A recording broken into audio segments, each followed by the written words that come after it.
Bismillahirrahmanirrahim. Assalamualaikum warahmatullahi wabarakatuh. Sampurasun sobat ngariksa. Ini mohon izin guru, Ustadz, kalau di ngariksa itu yang tadi itu akulturasi budaya, agama dan budaya itu disimbolkan dengan saya karena orang Sunda. Jadi juga saya tambahkan menyapa, punten lah gitu kira-kira, kulo nuwun gitu. Nah jadi sampurasun itu ya saya kulo nuwun, dan biasanya itu yang sudah tahu mah rampes, mangga silahkan. Gitu. Karena saya harus mohon izin, saya hadir di sini, saya merasa malu, jangankan memandang guru, saya memandang foto-foto para kiai kita, syekh-syekh kita, datuk kita juga, saya nggak ada apa-apanya. Jadi kalaupun tadi disebut gelar itu memang betul, itu semua orang bisa mendapat gelar kalau dia sekolah, tapi hati itu belum tentu. Jadi mohon izin, mudah-mudahan saya dibukakan ridho dari Guru Ahmad Daudi khususnya sebagai murid Syekh Arsyad. Mudah-mudahan kali ini saya bisa ngariksa dengan baik di sini. Bismillahirrahmanirrahim. Alhamdulillahirabbil alamin. Allahumma shalli wa sallim ala sayyidina Muhammad wa ala ali sayyidina Muhammad.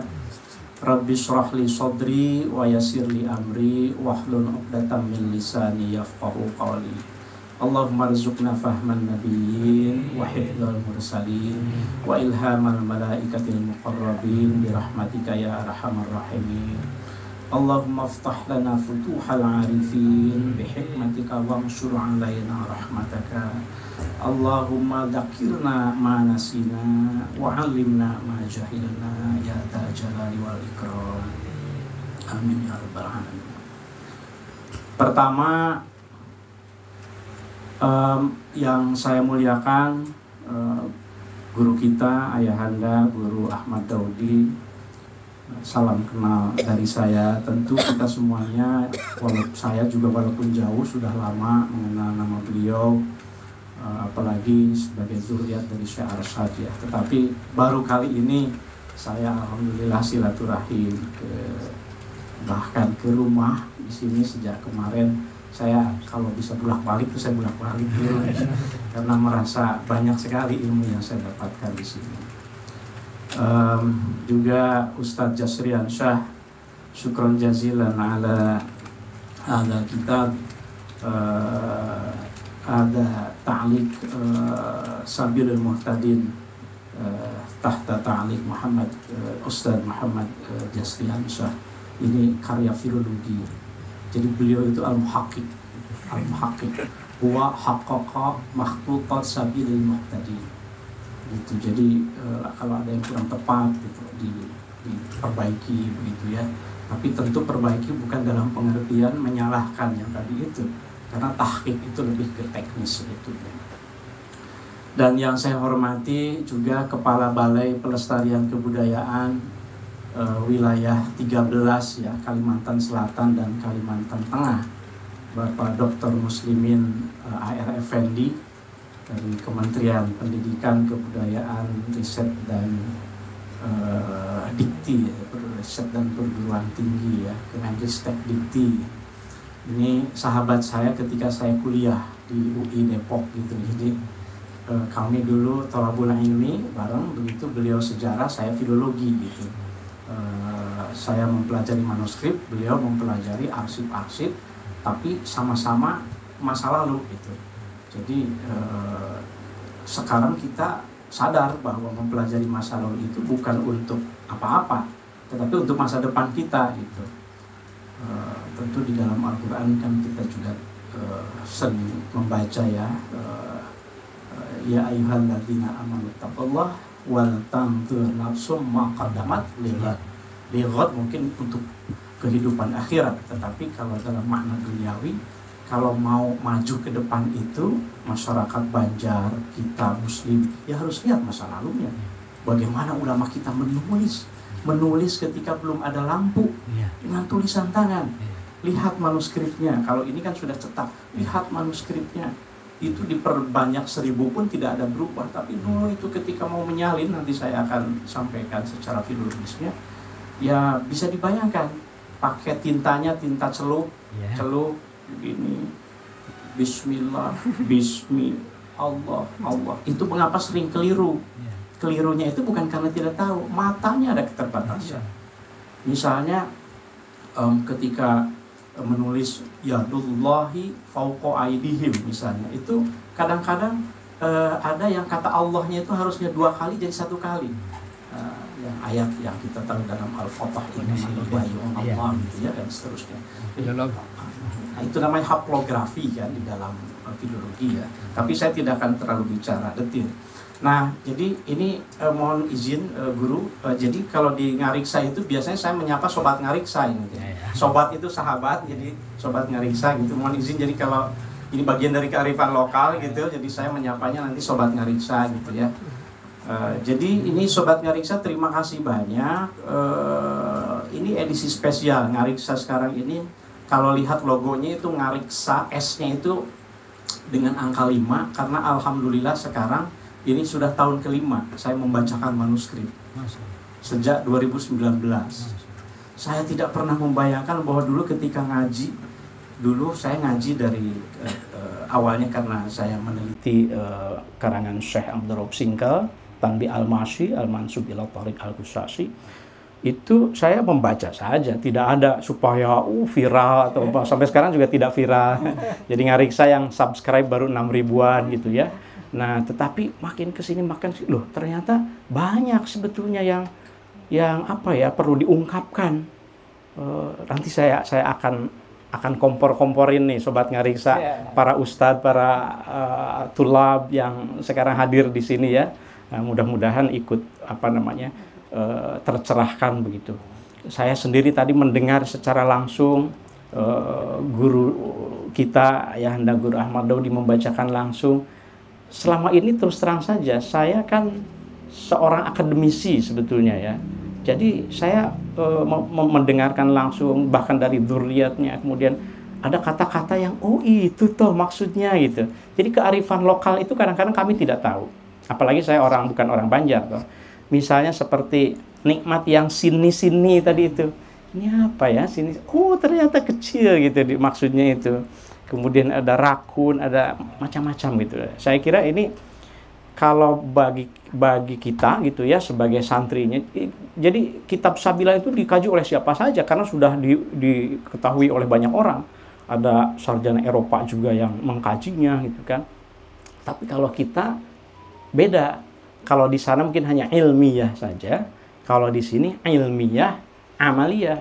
Kalau kita itu ilmiah, amaliyah. Tapi amaliyah juga harus ilmiah gitu. Jangan hanya amaliyah tapi tidak tahu ilmunya gitu, nanti tersesat gitu ya akan kita. Nah, jadi mohon izin guru Ustadz, pada saat ini saya akan mencoba untuk memberi makna besarnya dari Sabilul Muhtadin karangan Syekh Arsyad Al-Banjari, Datuk Kalampayan yang tadi kita sudah dengarkan gitu ya. Pertama, yang tadi diceritakan dan yang tertulis itu semuanya adalah ingatan bersama kita. Awalnya itu ingatan bersama masyarakat Banjar. Ingatan bersama itu collective memory ya. Ada kearifan ini bagaimana ya. Dulu ulama itu, Syekh Arsyad itu ketika pulang ingin mendakwahkan kitab fikih, tapi beliau juga takzim kepada pendahulunya walaupun bukan gurunya langsung, Syekh Nuruddin Ar-Raniri. Maka beliau tahu kitab itu harus diajarkan, tetapi ini masalahnya banyak kalimat-kalimat Acehnya, bahasa Aceh.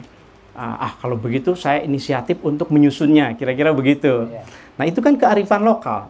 Artinya kearifan lokal itu ingatan bersama yang perlu kita rawat. Nah saya di sini menyebut, ini sedikit teori gitu ya, yang disebut sebagai collective memory itu adalah ingatan dan pengalaman bersama, dalam hal ini masyarakat Banjar, yang dapat mempersatukan identitas sebuah kelompok, komunitas, atau masyarakat. Mungkin di Banjar saja. Begitu ditarik ke atas, masyarakatnya itu kan Melayu. Ditarik ke atas Jawi. Jawi itu Nusantara keseluruhan. Syekh Nawawi Al-Bantani juga Al-Jawi dari Jawa kan. Begitu juga Syekh Khalil Al-Bangkalani Al-Jawi juga gitu. Tentu gitu. Sementara dari Melayu juga begitu, dari Patani juga begitu. Ada dari Filipina Selatan, nanti saya singgung sedikit, dari Mindanao itu Syekh Abdul Majid Al-Mindanawi, Al-Jawi. Beliau menulis manuskrip juga begitu ya. Nah, jadi ini ingatan bersama yang sedang kita bicarakan, sedang kita ngaji itu supaya nilai-nilainya bisa kita kita segarkan lagi, bisa berupa nilai, kepercayaan, narasi, warisan budaya termasuk manuskripnya.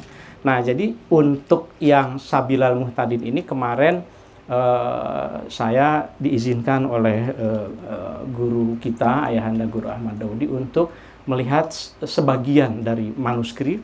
Ada yang aslinya itu kemarin itu Fatwa Sulaiman Al-Qurdi, kemudian beberapa manuskrip salinan lain. Tapi karena beliau sudah mengizinkan untuk mendigitalisasi dulu, jadi saya pun bisa membacanya. Tadi malam saya baru bisa tidur jam 1 untuk mensiapkan, karena saya agak gugup begitu.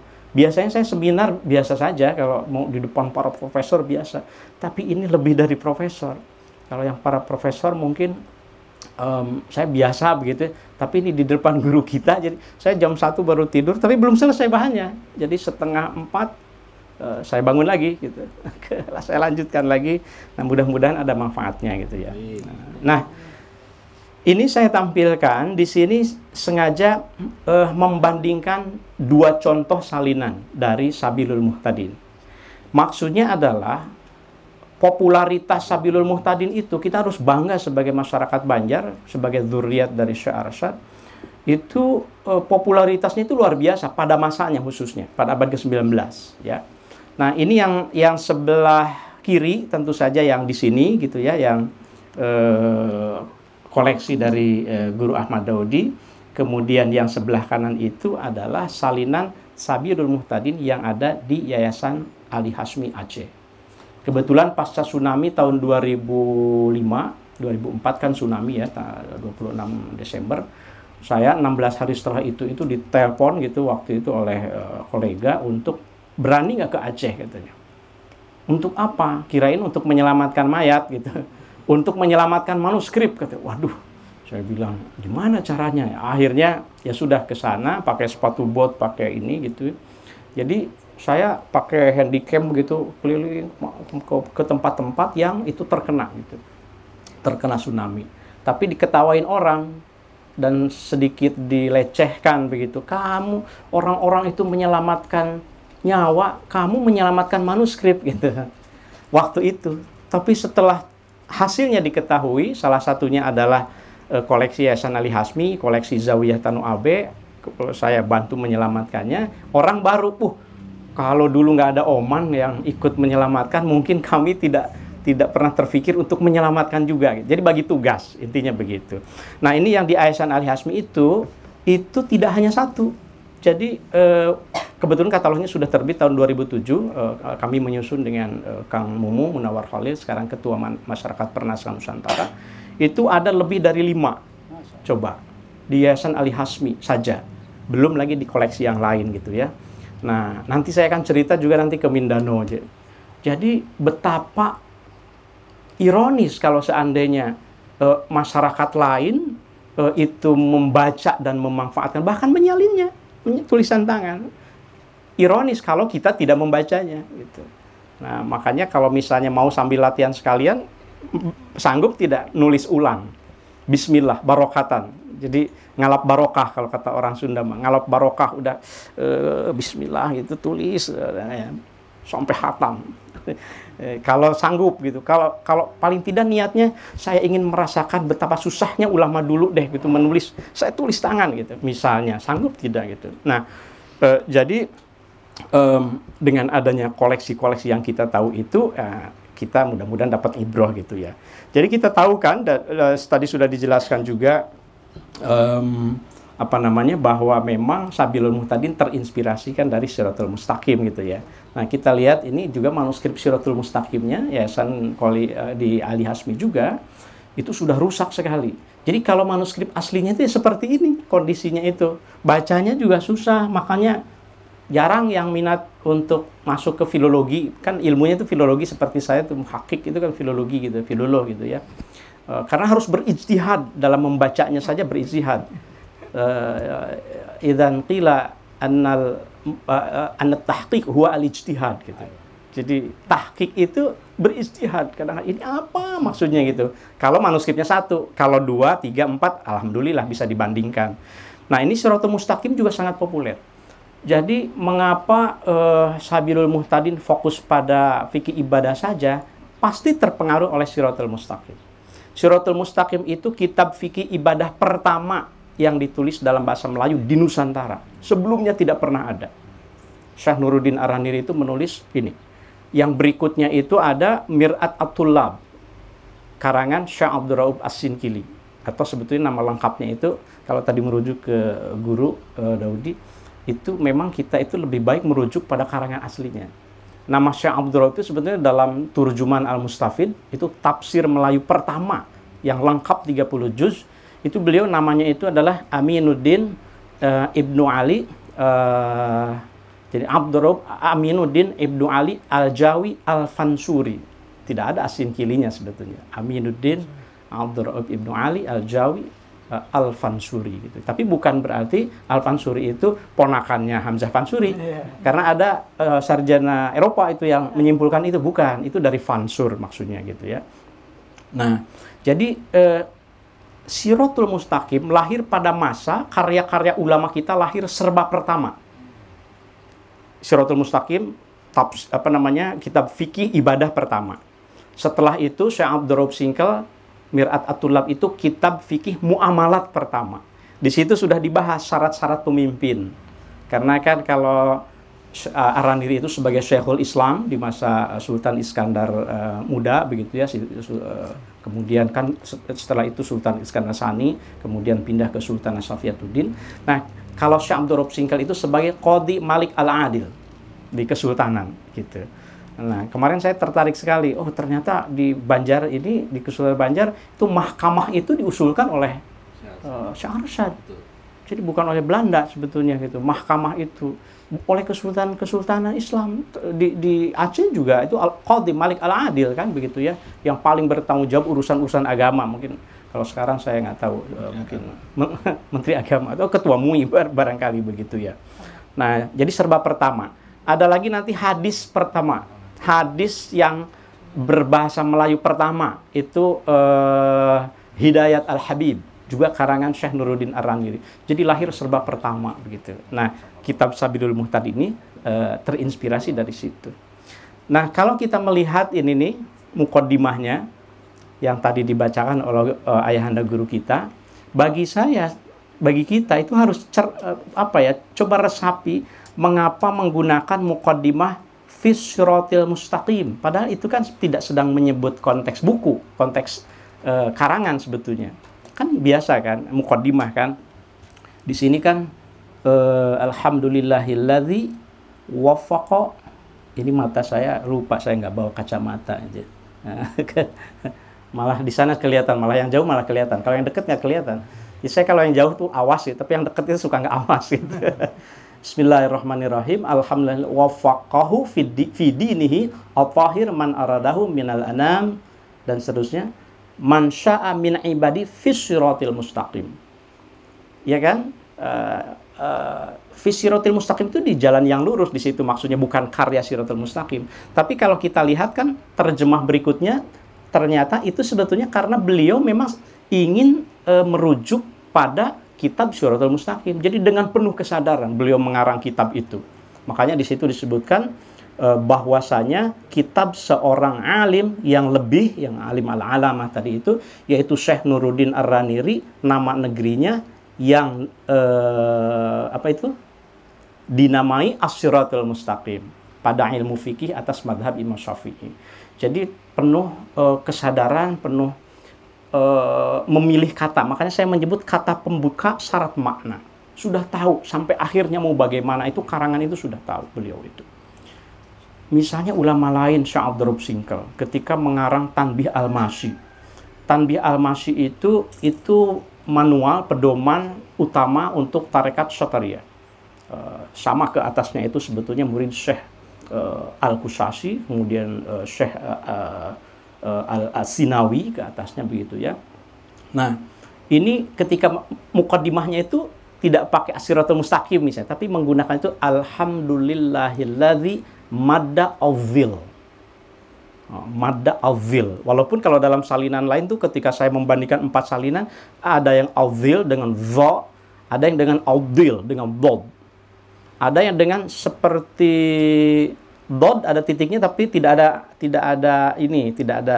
alifnya. Ada lagi seperti dod gitu, ada ininya, ada apa namanya ke atasnya tapi tidak ada titiknya. Jadi itu kerjaan muhakkik tuh. Akhirnya saya membaca keseluruhan, oh ini tentang azil. Azil itu artinya bayangan. Itu bahwa alam ini sebetulnya adalah zillullah fil ardi, kan begitu. Tapi ini bayangan Allah di muka bumi. Nah, itu kan pada saat itu sedang populer. Tapi juga sekaligus ada orang yang belum khatam fikihnya belajar itu. Makanya muncul kontroversi. Kemudian Syekh Nuruddin Ar-Randiri kan bikin fatwa kan. Ini pahamnya begini, ini mulhid, ilhad mulhid. Maka beliau nulis Tibyan fi Ma'rifatil Adyan. Beliau menulis Hujjatus Sindik gitu. Oh iya, betul gitu. Hujjatus Sindik misalnya gitu ya. Nah, kemudian rame kan bahwa semua ajaran dari Hamzah Fansuris dan Sumatera itu sesat. Akhirnya ada pembakaran kitab-kitabnya. Boleh dibunuh pengikutnya. Di depan Masjid Baitur Rahman itu dibakar tahun 1640-an, 42. Datanglah Syekh Abdurraub As-Sinkili atau Abdurraub Al-Jawi tadi itu, ini nggak begini nih, jangan begini nih. Maka mengaranglah beliau kitab itu. Nah, ini masa-masa ketika Syiratul Mustaqim ditulis itu yang menginspirasi dari Syekh Arsyad sekian ratus tahun kemudian gitu ya. Nah, di dalam mukaddimah itu, kalau yang tadi dibacakan, kalau kita memahami itu apresiasi. Ini juga kearifan lokal kalau bagi saya. Antar ulama itu harus saling mengapresiasi. Beliau sadar betul bahwa di dalam salinan-salinan Suratul Mustaqim yang beredar itu juga ada kekeliruan. Bisa dibaca di sini. Inna kitab al-alim al-fadil al-syekh Nuruddin Ar-Randiri alamat al-Syafi'i min ahsanil kutub al-mutarjamah. Itu terbaik, salah satu yang terbaik bil lughatil al-jawiyah begitu. Nah, yang tadi itu sudah dibahas gitu. Jadi ada apresiasi. Nah, tetapi juga kemudian memberi catatan, ada beberapa masalah kalau langsung saya ajarkan Suratul Mustaqim. Masalahnya itu, nah ini saya harus ngelihat ke sana lagi yang jauh. Saya sedikit geser. Nah, kan coba dilihat di situ. Wakana fi, mungkin ini yang di depan enak nih kalau baca nih. Boleh dong dibaca, ada mic-nya di situ tidak? Yang langsung berhadap itu. Boleh nih Sobat Ngariksa Banjar nih sekali-sekali ya. Fadal. Itu yang wakana. Lakin kama kana. Apa tulisannya? Ya. Saya kejauhan soalnya.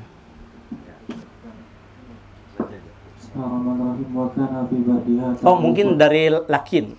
Ada Hasan. Lakin kama kana fi ba'di ibaratihi khafa'un ala ba'dil mustafidina li tadammunihi ala lughatil ashi. Faja'alaha ghairu ahliha minat talibin. Wa kana fi ba'diha tahrifun wa tabdilun wa fi ba'diha sakhtun. Kullu dzalika min tasarrufin nusakhi al-jahilin. Ya, yakfi. Syukran. Di situ. Jadi kalau kita membaca, apalagi kalau kita membaca Jawinya ya, lebih bisa dipahami ya. Nah, dari situ kan kita tahu bahwa ini konteks. Jadi kalau dalam konteks akademik ini saya ingin, ini kan pasti masih akan kuliah ya. Jadi kalau membaca satu kalimat itu, kalau tahu konteksnya, itu bisa jadi 1 bab, 2 bab. Oh, begitu baca 4 kalimat saja. Ini kerjaan saya gitu. Kalau nulis artikel di jurnal, itu sebetulnya memahami itu. Oh, ini ternyata konteksnya itu lakin kata Syekh Arsyad gitu kan, lamma kana fi ba'di ibarat, tapi karena dalam sebagian kalimatnya itu ada khafa, ada yang ada kurang jelas bagi yang ingin belajar. Kenapa tidak jelas? Li tadammunihi ala lughatil asy, karena banyak mengandung bahasa Aceh. Sama seperti orang Sunda, saya memahami yang tadi itu nggak bisa juga gitu.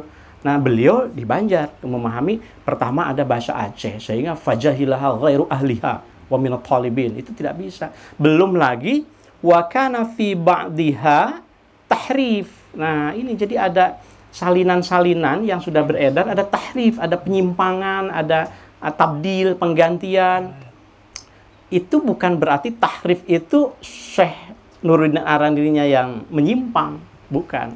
Tetapi di dalam sebagian kalimat-kalimatnya itu memang ini kalau diajarkan langsung mungkin ada masalah nih.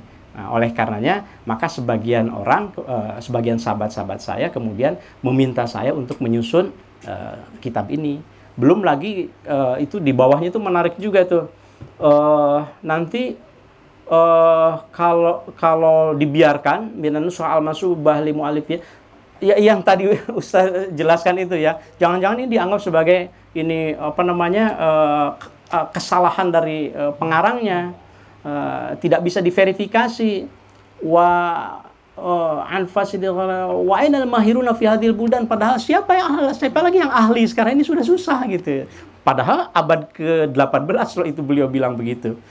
Udah jarang yang ahli, apalagi sekarang gitu ya. Bahasa Jawinya ini tapi bisa semua lah saya kira kalau sobat ngariksa di sini, alhamdulillah insyaallah. Nah, lalu ini adalah solusinya gitu. Jadi bagi saya yang tadi itu ini ada apresiasi dari beliau, kemudian ada masalah, bukan kritik tapi masalah, kemudian ini solusinya. Jadi Sabilul Muhtadin ini solusi dari Syekh Arsyad. Coba kita lihat apresiasi atau komentar dari sarjana. Ini saya sengaja kutip dari almarhum Profesor Az-Zumardi Azra. Beliau menulis buku Jaringan Ulama, kemudian diterjemahkan ke dalam bahasa Inggris. Saya ikut mengeditnya waktu itu, The Origins of Islamic Reformism in Southeast Asia tahun 2004. Nah, itu apresiasi beliau itu. Beliau menjelaskan tentang Syekh Arsyad gitu ya. Nah, kalau berdasarkan informasi yang beliau peroleh itu, memang Syekh Arsyad itu seorang yang amat sangat penting di dalam penyebaran Islam di Kalimantan Selatan gitu. Itu tidak diragukan lagi ya, sangat tidak diragukan lagi. Sayangnya beliau wafat. Saya banyak berguru kepada beliau, Pak Zumardi Azra ini abad 17 18. Nah, tapi ada yang unik. Nah, coba kita lihat nih. Waktu itu Prof Zumardi menulis riset itu tentang Syekh Arsyad, itu terbit disertasinya tahun 94. Kemudian bukunya 2004. Ada yang menarik di sini kaitannya dengan fatwa Sulaiman Al-Qurdi guru. Jadi beliau menyebutkan waktu itu bahwa saking berpengaruhnya Syekh Arsyad, beliau itu melakukan komunikasi dengan gurunya di Mekah begitu ya, dengan Sulaiman Al-Qurdi salah satunya begitu. Lalu juga karena ketika di Banjar ini ada masalah-masalah yang beliau dengar dari Sultan, bahwa Sultan membuat kebijakan pajak seperti ini begitu ya. Lalu bertanya kepada gurunya Sulaiman Al-Qurdi. Tapi kata Prof Azra saat itu, it is unfortunate that we have no information on Sulaiman Al-Qurdi's responses to this question. Katanya, tapi nggak tahu nih, belum jelas nih apakah permintaan istifta ya, permintaan fatwa Syekh Arsyad itu direspon tidak oleh gurunya. Gitu. Jadi jawabannya kita tidak tahu nih waktu itu beliau menulis. Ternyata sekarang di sini dalam koleksi Ayahanda Guru Ahmad Daudi ada jawabannya, yaitu manuskrip Fatwa Sulaiman Al-Qurdi. Poin saya adalah meskipun profesor, tetapi penelitian itu kalau manuskripnya itu belum diperoleh, belum bisa dibaca, nggak bisa menyimpulkan. Beliau belum tahu jawabannya waktu itu, makanya nulis seperti itu. Jadi mari kita sadari, jangan dianggap enteng itu manuskrip-manuskrip yang udah rusak begitu, apalagi menjadi milik dzurriyat. Dzurriyat itu tahu sejarahnya. Itu kalau seandainya tidak difasilitasi sekarang nih oleh Balai Pelestarian Kebudayaan misalnya, yang alhamdulillah Pak Pak Muslimin ini bukan filolog sebetulnya, tapi beliau punya kesadaran tentang ini ingatan bersama yang harus dijaga, dirawat. Makanya kerjasama yuk dengan ngariksa. Ngariksa itu kan bahasa Sunda, artinya merawat. Dari kata Sanskerta riksa. Nah, di Sunda itu ngariksa gitu. Nah, ya kita merawat gitu. Jadi saya meneliti membaca manuskrip itu bukan dalam mau mengeksploitasi untung sendiri, enggak sama sekali. Kalau diizinkan, boleh nggak saya membacanya? Setelah baca gimana? Saya sampaikan lagi kepada orang lain. Tapi kalau tidak diizinkan, tidak apa-apa. Tetapi saya suka menjelaskan bahwa dulu para ulama ketika menulis manuskrip itu supaya dijadikan bahan pustaka, bukan bahan pusaka. Gitu. Ada yang pusakanya juga tetap, yang rahasia makan ilmunya belum nyampe. Nanti guru tahu. Tapi pada dasarnya Syekh Arsyad pun itu menulis itu supaya menjadi bahan pustaka, literasi istilah sekarang mah, bukan bahan pusaka. Karena saya beberapa kali ketemu begitu dengan manuskrip yang dipusakakan begitu, dibungkus pakai kain putih, nggak boleh dibuka. Di Kalimantan waktu itu, di Kalimantan Barat, di Pontianak gitu. Ini nggak bisa dibuka Pak, mohon maaf. Ini udah rapuh, mohon maaf. Saya bilang, ini nanti kalau rusak terus gimana? Akhirnya berdiskusi, ya udah deh pelan-pelan. Wah, dibuka itu pelan-pelan, udah rapat, nggak bisa itu dibuka. Ini harus dikonservasi. Tapi begitu dilihat itu isinya sebetulnya catatan-catatan yang biasa saja gitu. Ada beberapa catatan hutang. Mungkin karena malu ya. Saya membaca si A berhutang kepada saya, ini saksinya, gitu. Ada begitu. Ya. Nah, jadi penting gitu ya. Nah, ini kalau istifta Syekh Arsyad Al-Banjari ini kan di sini ya, ma qaulukum da ma fadlukum gitu. Ini halaman depannya yang sudah digitalisasi oleh Balai begitu ya. Ma qaulukum da ma fadlukum fima amilahu wa'tadahu ba'du salatin al-jawi. Maksudnya di sini kan ya, min akhdil amwali min ba'di ra'ayahu, dari rakyat-rakyatnya. Oh, ini juga ternyata kata rakyat itu saat itu sudah dipakai jamaknya ya, ra'aya gitu ya. Ala kulli wahidin minhum kadza wa kadza. Gimana kalau sultan tuh ngambil ini minad darahim begini. Nah, makanya aftuna, tolong berikan saya fatwa wahai guru, tujaru. Mudah-mudahan engkau mendapatkan ujrah, mendapatkan pahala. Itu adab tata krama gitu ya. Nah, dan kemudian kan kita tahu jawabannya dalam al-jawabnya itu selalu begitu. Hada al-jawab. Alhamdulillah wassalatu wassalamu ala Rasulillah dan seterusnya begitu. Kemudian disebut di sini dari Sulaiman Al-Qurdi, Al-Madani, Syafi'i dan seterusnya gitu. Saya senang sekali sekarang juga nanti setelah ini guru ya kita tahlilan ya sedikit ya, bahwa tanggal 2 Zulhijjah ini rupanya haul Syekh Saman Al-Madani. Ya. Alhamdulillah. Itu guru penting dari Syekh Abdul Somad Al-Palimbani juga. Jadi Syekh Arsyad ini kan dengan Syekh Daud Patani. Beliau itu bayangkan Nusantara dulu belum ada Indonesia, masing-masing ulama itu menulis karya seperti berlomba-lomba gitu. Syekh Daud Patani itu menulis Furu' al-Masail misalnya. Itu kitab fikih lengkap juga itu, bahasa Melayu. Padahal di Patani, di Thailand Selatan. Di sini di Aceh sudah nulis dan seterusnya. Nanti ke Jawa juga begitu. Jadi mari kita jaga ini girah untuk berilmu ini gitu. Supaya nanti kelak nih setelah 200 tahun kalau ada masalah itu ada pertanyaan, kemudian ditulis ada jawaban dan seterusnya itu ya. Nah, ini contoh halaman-halaman yang terkait dengan jawabannya. Soalnya as-su'alul khamis wa huwa akhirul as'ilah katanya. Ini ada pertanyaan terakhir nih, kelima begini-begini, nanti jawabnya apa.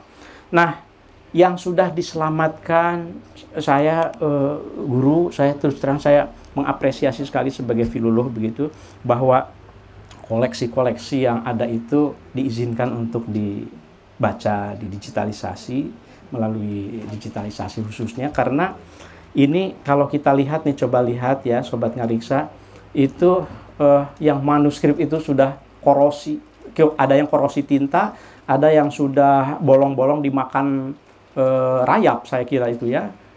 Ini yang bolong-bolong itu dimakan rayap. Kalau seandainya tidak digitalisasi, tidak dikonservasi, makin hilang. Gitu. Dan itu pasti akan terjadi, karena apalagi kita ini di alam tropis ya. di alam tropis, jadi mudah sekali hilang gitu.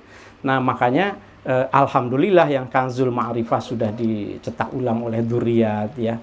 Jadi itu amal jariyah, amal jariyah. Nah, ilmun yuntafa'u bihi insyaallah itu akan terus bermanfaat gitu untuk karena itu dibaca selama masih ada membaca dan memanfaatkannya. Saya juga tadi kemarin saya mendapat hadiah dari guru Kanzul Ma'rifah itu wah, tapi hati-hati tapi membacanya. Harus ada guru ya. Man la syaikh lahu fa syaikhuhu syaitan. Hati-hati begitu. Nah, itu saya foto yang di bawah itu bukan gaya-gayaan. Jadi nanti kalau sudah tahu ilmunya, cara ini manuskrip ini kan Fatwa Sulaiman Al-Qurdi ya. Ini kertasnya ini kertas apa ya? Usianya berapa? Itu caranya itu harus diteropong kertasnya. Dilihat, diambil satu halaman, ini ke cahaya. Kebetulan ada cahaya kan. Nah, diteropong. Kalau kertasnya itu ada garis tebal, garis tipis, itu udah pasti kertas Eropa. Dulu dari Itali, dari Belanda, nanti tinggal dilihat lagi ada cap kertas tidak. Kalau ada cap kertas, kemarin saya sudah lihat lagi lebih detail, ternyata ada cap kertas tulisan Honig, H-O-N-I-G gitu. Itu lebih mudah ditelusuri. Itu kemungkinan kertasnya itu tidak akan lebih muda dari 1804 kertasnya gitu ya. Karena dicetaknya itu ya kira-kira tahun itu gitu. Jadi ada perkiraan dari kertas, ada ilmunya lah gitu ya. Sama seperti kita meneropong uang, kalau uang yang 1000 misalnya kertas, ini ada gambarnya Sudirman misalnya. Nggak tahu yang 1000 itu siapa. Kalau Sudirman, berarti di masa siapa dicetaknya. Kira-kira seperti itu. Ilmunya itu ilmu filologi namanya. Saya mohon maaf guru, saya lupa membawa buku saya. Insya Allah nanti saya susulkan buku filologi Indonesia yang kami susun, teori dan metode ini sudah cetakan ke-7 kalau tidak salah. Dulu awalnya saya iseng saja nulis gitu. Saya bercerita gitu. Kalau ingin tahu manuskrip, bayangkan saja masa lalu. Gitu bahasanya itu mengalir. Terus bagaimana cara menelitinya? Pertama, tentukan dulu minatnya apa dan seterusnya. Ternyata setelah dicetak dibukukan banyak yang suka gitu. Akhirnya ini menjadi buku wajib untuk teman-teman S1 gitu ya. Ilmunya namanya filologi, untuk melihat kertasnya itu namanya kodikologi, kodeks. Kodeks itu buku artinya. Kalau filologi itu filos logos, jadi cinta kata. Seorang filolog itu muhakkik seperti beliau Ustadzuna itu cinta kata, gitu ya. Cinta kata-kata. Karena kalau ada kata yang kurang tepat terus ditelusuri begitu ya. Nah, ini saya ingin menjelaskan dari halaman ini adalah bahwa membaca satu karya yaitu Sabilul Muhtadin itu tidak bisa membaca hanya Sabilul Muhtadin kalau ingin tahu makna keseluruhannya, tapi pahami juga teks-teks yang ada di sekeliling Sabilul Muhtadin. Nah, kemarin itu ada berapa Pak Muslimin yang sudah diselamatkan? 6.000 halaman. 6.305 ya. Nah, saya tadi malam saya baca semua ininya, foldernya saya mulai dari metadata, cara baca saya. Begitu ada yang misalnya ini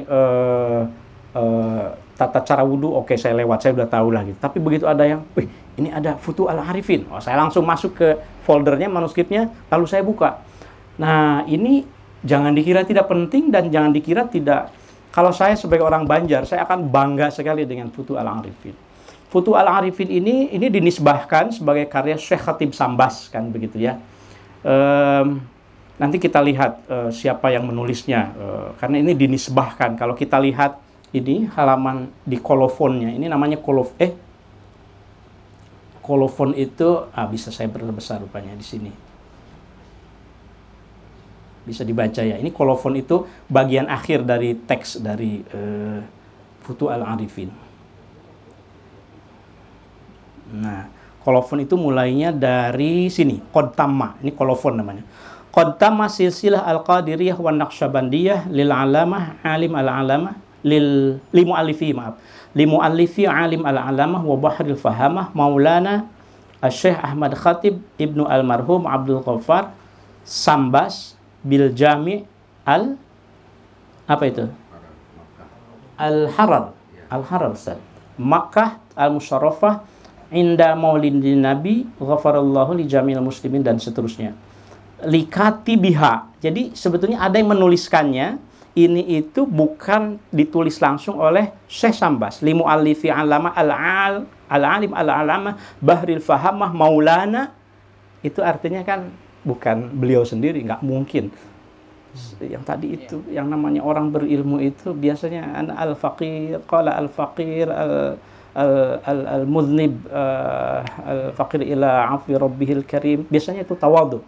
Jadi kalau begini, ini muridnya. Gitu ya cara membaca manuskripnya itu. Nah, apa pentingnya ini? Futuh Al-Arifin ini adalah kalau kita tahu tentu saja ini saya mengutip disertasi dari Abah Jagat. Nah, kalau tahu Abah Jagat itu beliau pemimpin pesantren Jagat Aras di Serpong, murid dari Abah Awas dari Suryalaya.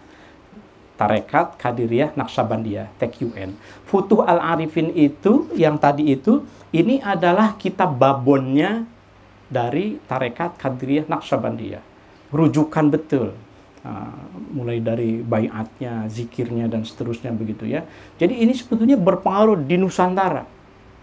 Dan kalau kita lihat di situ mengapa namanya Tarekat Qadiriyah Naqsabandiyah itu karena beliau ketika mengajarkan itu dan ditulis oleh murid-muridnya itu melihat ibrah di Mekah bahwa ulama itu kalau berafiliasi tidak pada satu tarekat begitu. Bahkan Syekh Kusasi itu sampai 12 tarekat. Nah, ini yang menarik itu pentingnya ketika saya membaca ini judulnya itu Futuh Al-Arifin. Oh, ada sarjana dan orang lain itu yang mungkin belum melihat naskah langsungnya itu membacanya atau mungkin ada versi lain judulnya Fathah Al-Arifin. Beda kan? Yang satu mufrad, yang satu jama' gitu ya. Fathah Al-Arifin. Tapi di sini itu jelas sekali tertulis Futuh Al-Arifin. Meskipun maknanya barangkali sama ya. Tapi pentingnya itu adalah bahwa kita harus saling berbagi. Ketika manuskrip sudah diselamatkan, didigitalkan, kemudian bisa diakses, fungsinya adalah semacam tahqiq juga. Supaya kalau ada kekeliruan, meskipun ini juga, ini beliau ya, ini kawan saya yang Abah Jagat itu dulu Kang Budi Rahman Hakim namanya. Beliau PhD di Tilburg University di Belanda dan beliau meneliti itu. Yang menarik itu di dalam halaman yang tadi itu di sini nih, itu coba Sobat Ngariksa bisa lihat tuh yang di atas di judul itu. Kalau di yang bawah itu kan hadza kitab dan seterusnya ya. Tapi yang atasnya itu bisa baca tidak yang kecilnya itu? Apa alat? Alatul ilmi. Terus boleh coba minta tuh karena saya tidak kelihatan dari sini. Coba. Silakan. Ya, baca aja kata Bapak. Ini sekalian ngetes Arab gundul ini. Nggak apa-apa. Silakan. Alat ilmi arba'atun. Jangan khawatir keliru karena ya bisa ditahqiq toh. Alatul ilmi arba'atun. Qalbun zujajun wa kitabun sahihun wa syekhun fattahun wa munazimun bil matari'. Nah, itu versi yang tertulis di naskah Futuh Al-Arifin. Kalau kita lihat tradisinya ini, saya mengumpulkan beberapa manuskrip termasuk dari Mindanao, dari Marawi City. Beberapa teks itu beda-beda versinya. Ada yang ini yang dari Marawi City. Al-Ayat Al-Ulum. Al-Ayatul Ulum. Ini mudhof ilaih tapi mudhofnya pakai alif lam. Nah, kalau kita sudah belajar nahwu kan syartul mudhof ayyakuna khalian anit ta'rif wa tanwin. Mudhof itu tidak boleh ada tanwin, tidak boleh ada alif lam. Berarti kita tahqiq. Enggak apa-apa kalau yang begini kita tahqiq. Ayatul Ulum. Di situ ulum ya. Kalau yang ini arbaunnya sama, arba'ul khisalin. Tapi tidak ada titiknya, adanya ha pada kha. Silahkan itu ditahqiq. Jadi ini ilmu tahqiq itu mahal sekali. Mengapa saya bisa begitu? Bisa begini? Oh, itu perjalanannya panjang. Dulu saya santri yang kemarin saya ceritakan ke guru, kalau lihat saya jangan lihat sekarang. Kalau lihat sekarang mungkin profesor ya. Wow. Dulu itu saya santri, saya alumni dari pesantren Cipasung, berguru kepada Kiai Ilyas Ruhyat, kepada Kiai Abun Bunyamin.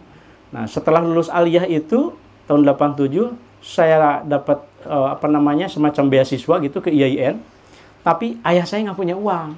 Jadi saya dimasukkan ke pesantren khusus Nahwu Shorof gitu. Nyeselnya waktu itu ya. Saya bilang, ini ayah nih gimana, saya kan tinggal masuk aja, tapi nggak ada SPP-nya, udah pesantren aja, cukup pakai beras. Gitu. Jadi setiap hari selama setahun itu belajar al-kalamu huwa lafdul murakkabul mufidu bil wad'i wa aqsamu. Nasoro yang suruh nasron, bahwa nasirun. Wah, udah pokoknya mah tasrif lughawi, tasrif istilahi itu tiap sore sampai kalimatnya bukan lagi bahasa Arab. Calana masukin ke dalam sulasi mujarrad, misalnya sulasi mujarrad bab ketiga lah misalnya gitu ya. Apa bab ketiga itu apa? Nasoro, doraba, fataha ya. Fataha yaftahu. Calana yaclanu calnan fahuwa calinun wa dzaka maclun. Iclan la taclan. Wah, itu dulu itu saya sedih sampai saya minggat dari pesantren. Akhirnya kabur ke Jakarta karena saya pengen kuliah. Saya merasa tidak ada gunanya belajar Nahwu Shorof. Akhirnya di Jakarta saya jadi pedagang asongan selama 6 bulan begitu. Ya, per harinya saya dapat paling 1.000 rupiah gitu ya. Dari Kebayoran Lama sampai ke Tanah Abang saya gendong rokok gitu. Tisu, permen gitu. Untuk bisa kuliah. Tahun 90 baru bisa kuliah. Singkatnya itu. Nah setelah itu Allah ternyata bukakan.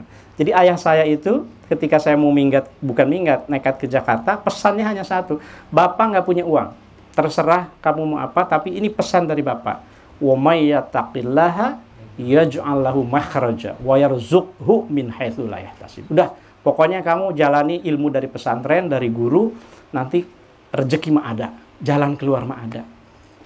Waktu itu saya nggak terlalu percaya juga karena gimana saya nggak punya uang. Tapi ya Allah, S2, S3. Setelah itu saya ke Jerman, 2 tahun di Jerman. Naik haji juga dari Jerman, saya bawa sekeluarga. Modalnya apa? Membaca yang begini. Nggak ada lain. Tanya deh ke orang-orang. Ke Oxford, ke Jepang, kemana. Semua visiting fellowship saya itu gara-gara ini. Saya bisa mentahqiq. Ternyata orang bule itu, kalau mau membaca kalau Arab jelas. Yang Jawi sama Pegon itu kursusnya itu 1 tahun. Yang membaca yang menugraha misalnya, ini apa menugrahi mim nun, Nahwu Shorofnya nggak ada, nggak ada kan, itu sulasi mazid an-naul berapa kan nggak ada kan. Nah jadi itu ilmu yang amat sangat mahal sekali. Nah oleh karenanya ketika kita bisa membaca ini, ini kan jadi gampang kalau sekarang kan. Adapun kemudian daripada itu maka inilah terakat yang dibangsahkan wa qadiriyah naqsyabandiyah dan seterusnya, gitu ya. Jadi silahkan inilah dimaknai.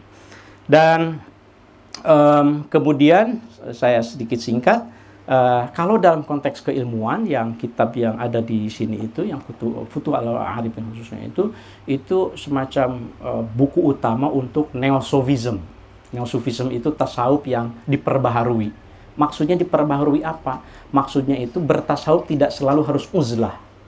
Bertasawuf boleh menjadi pejabat istana. Makanya Syekh Nuruddin Ar-Raniri, kemudian Syekh As-Sinkili, Abdus Somad Al-Palibani, Syekh Rasa Al-Banjari, beliau bukan tidak faham tasawuf, beliau sufi, tetapi menjadi anggota tarekat bukan berarti harus memisahkan dari kesibukan duniawi gitu ya, karena itu dijadikan justru jadi tarekatnya juga, jadi jalannya gitu. Yang terakhir saya ingin menghubungkan dengan Marawi. Jadi bukan hanya di Indonesia populernya ini karya guru kita, karya Syekh Rasad Al-Banjari itu, tetapi juga di Filipina Selatan, di Mindanao.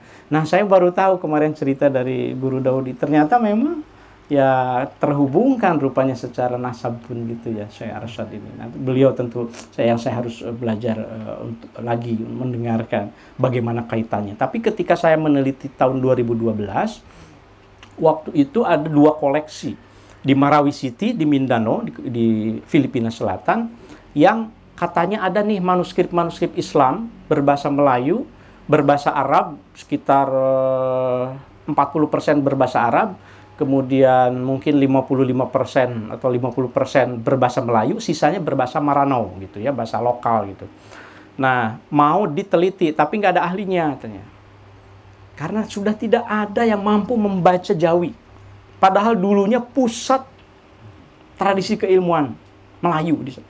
Gak ada lagi, sama sekali. Tapi ada koleksinya. mau tidak ke sini katanya. Akhirnya kami datang bersama dengan peneliti dari Sofia University dari Jepang waktu itu.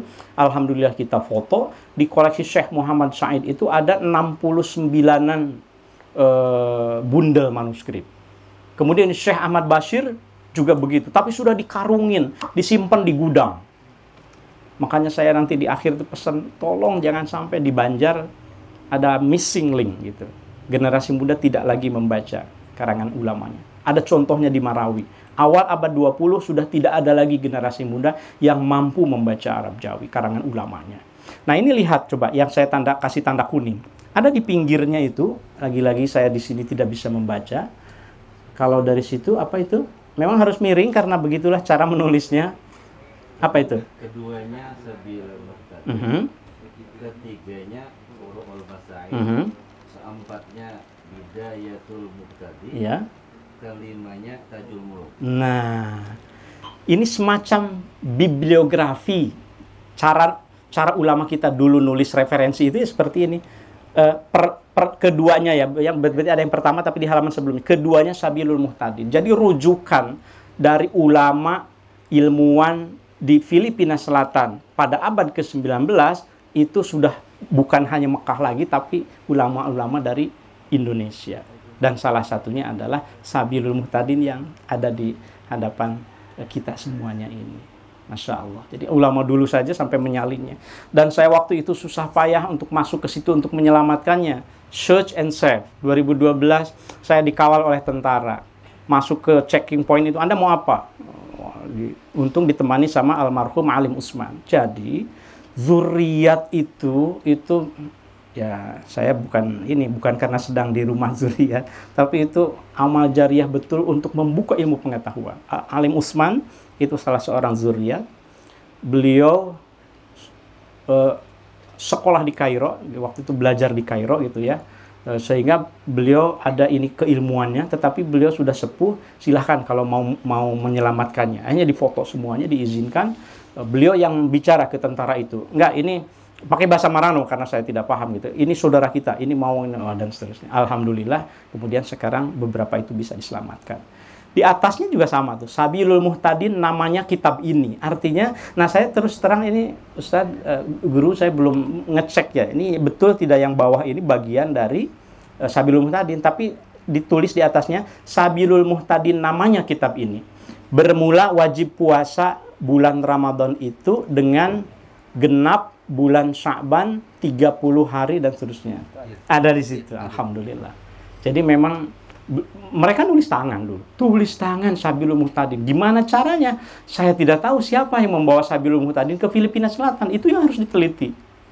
Pasti ada yang membawanya ya, karena ini sangat berpengaruh sekali gitu. Siratul Mustaqimnya juga sama. Inilah diambil daripada kitab namanya Siratul Mustaqim, karangan Syekh Nuruddin Ar-Rangiri. Nah, kemudian selain dari itu, ini bagian terakhir ini saya menjelaskan tentang pentingnya karya-karya Banjar, ulama Banjar di Marawi gitu ya. Saya belum ke Thailand Selatan karena waktunya juga habis kan. Ini salah satunya yang lain yang terkenal di Marawi City itu adalah Parukunan. Gitu. Nah, kemarin saya bertanya kepada Guru Daudi, sebetulnya karangan siapa nih?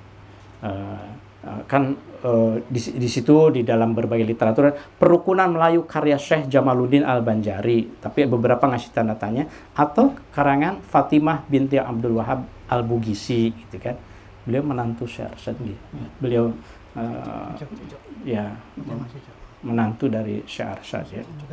Nah, kemudian bukan hanya manuskrip di koleksi Syekh Ahmad Bashir ini madrasah. Jadi Syekh Ahmad Bashir ini madrasah, tetapi yang santri-santri dan gurunya bahkan sudah tidak lagi peduli dengan manuskripnya, mohon maaf. Sampai manuskripnya dikarungin, disimpan di gudang. Kami mohon izin untuk masuk ke Maktabah Syekh Ahmad Bashir itu. Dan alhamdulillah diizinkan. Salah satunya ada Kitab Parukunan. Ini judulnya, ini Kitab Parukunan Besar bagi Haji Abdul Rashid Banjar, diambil daripada setengah karangan Syekh Muhammad Arsyad Banjar. Nafa'allahu ta'ala bihi. Parukunan Ibnu Rashid. dan seterusnya di bawahnya khutbah Jumat gitu ya. Jadi itu betapa pentingnya. Tapi saya sekali lagi mengingatkan, tahun 2012 kami masih melihat masjid itu. Ini foto langsung saya yang ngambil. Tahun 2017 dibombardir karena ada konflik bersenjata. Bahkan museum-museum artefak karena atas nama paham agama itu dianggap mungkin syirik, dianggap apa. Ini soal tafsir agama yang mungkin agak tatarruf begitu, dibakar dan akhirnya seperti itu. Saya tidak tahu, waktu itu saya menulis artikel di Kompas, jangan menjadi Marawi karena hilangnya ingatan bersama kita, hilangan kearifan lokal ulama kita, itu bisa jadi akibat salah paham kita dalam memahami agama begitu, tafsir agama. Insya Allah kalau di Banjar tidak akan seperti itu. Sebagai bagian penutup, izinkan saya untuk membacakan ini, karena kalau live langsung sebetulnya biasanya ada tanya jawab, tapi sekarang tidak ada. Nanti kita ngobrol saja berikutnya ya. Ini bagian penutup dari Ngariksa. Izinkan saya, guru, untuk membacakan semacam renungan. Bismillahirrahmanirrahim. Sobat Ngariksa, dalam usianya yang kelima, Ngariksa duduk bersama ulama. Kali ini mengaji karya Syekh Arsyad Al-Banjari, ulama asal Martapura yang ilmunya membuana. Syekh Al-Banjari punya karya berbagai tema, terjaga warisan naskahnya, terkenang kemuliaannya. Keteladanan sang alamah adalah ingatan kita bersama yang tak boleh sengaja terlupa. Ngariksa haturkan syukur pada Yang Maha Kuasa. Juga terima kasih tiada tara, terutama kepada guru kita Ayahanda Guru Ahmad Daudi yang amat bijak terbuka, dan kepada Balai Pustaka, Balai Pelestarian Kebudayaan wilayah 13 yang inovatif dalam bekerja. Mari lanjutkan bergandeng tangan, memajukan kebudayaan dan pengetahuan, serta meneladani ulama yang mulia. Salam Ngariksa. Ya mungkin tidak usah tepuk tangan lah, biar khidmat. Karena saya juga sebetulnya mau, agak sedikit sedih sebetulnya, sedih gembira gitu ya, bisa dapat kesempatan ini. Terima kasih, demikian. Mohon izin guru, mohon izin Ustadz dan para sobat Ngariksa semuanya. Itulah yang bisa saya sampaikan. Dan inilah Ngariksa, silahkan. Sekarang sudah sampai episode yang ke-118. Silahkan diramaikan, silahkan dibaca. Saya membaca ini tidak ada yang bayar juga kok. Jadi maksudnya semata-mata dakwah, tapi dakwahnya melalui manuskrip. Jadi silahkan ramaikan, kita ramaikan kekunuan dalam kekinian. Kalau sedang ramai kemarin pandemi, di situ ada juga tentang taun dan wabah. Karangan Ibnu Hajar Al-Asqalani, Badlul Ma'un fi Fadli Ta'un, itu manuskripnya kita bacakan juga. Mudah-mudahan bermanfaat. Dan ini channelnya di YouTube, Ngariksa TV, sudah ada 118 episode selama 5 tahun itu. Alhamdulillah, ini berkah luar biasa bahwa di tahun kelima ini Ngariksa bisa bersama-sama dengan Ayahanda Guru Ahmad Daudi sebagai zuriat dari Syekh Arsyad Al-Banjari, dan didukung oleh Balai Pelestarian Kebudayaan. Pak Muslimin, terima kasih banyak semuanya. Mudah-mudahan kita bisa terus merawat manuskrip dengan cara yang asyik. Jadi walaupun ini barang klasik, tapi klasik asyik, kira-kira begitu. Nah, ini mohon izin guru dan sobat Ngariksa, kalau di akhir itu kita ada mengucapkan sama-sama kalimat yang bawahnya sebetulnya. Mari kita menatap masa depan dengan merawat masa silam. Salam Ngariksa. Bagaimana kalau kita ucapkan sama-sama gitu ya? Khususnya kita niatkan dalam hati untuk merawat warisan pengetahuan dari Syekh Arsyad Al-Banjari. Sobat Ngariksa, mari kita menatap masa depan dengan merawat masa silam. Salam Ngariksa. Terima kasih. Wallahul muwaffiq ila aqwamit thoriq, billahi taufiq wal hidayah. Assalamualaikum warahmatullahi wabarakatuh.